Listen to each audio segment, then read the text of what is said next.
Mourir de faim ou mourir malade, Salomé Saké. Des heures d'attente dans l'espoir d'obtenir quelques denrées. Partout sur la planète, les soupes populaires et banques alimentaires accueillent de plus en plus de monde, comme ici au Royaume-Uni, où ce centre d'exposition a été réquisitionné. crisis like this impacts the poorest people the hardest. It always does, and it's just not right, really. It's not fair. Le confinement a provoqué un choc social gigantesque qui touche des millions de personnes. Ceux qui vivaient sans réserve financière ont basculé en même temps dans la pauvreté. Pour ces habitants de la banlieue de Miami, la situation est dramatique. Ils ont perdu leur travail du jour au lendemain, comme 26 millions d'Américains, un chiffre historique. I was working at the retail store and then it closed down because of this whole coronavirus.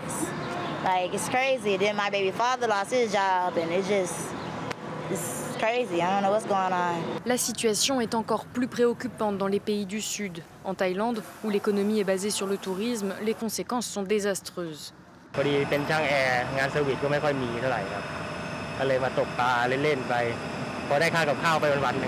Ceux qui n'ont pas perdu leur travail dérogent massivement aux règles du confinement pour gagner de quoi survivre. Tengo que escoger entre morir de hambre o morir enfermo.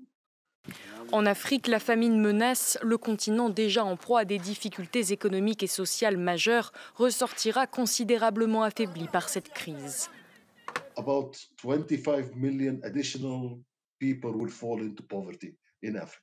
La question qui se pose est bien sûr celle de la réponse des États. Le professeur Michael Marmot rappelle que l'austérité raccourcit l'espérance de vie. We should address not just the conflagration of the pandemic, but the slow burning injustice of persistent health inequalities.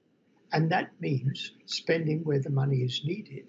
Le bilan dramatique des conséquences sociales du confinement ne constitue pas pour autant un argument pour y renoncer. Sans les mesures draconiennes, l'Imperial College London rappelle que la pandémie aurait pu faire 40 millions de morts. On en vient aux chiffres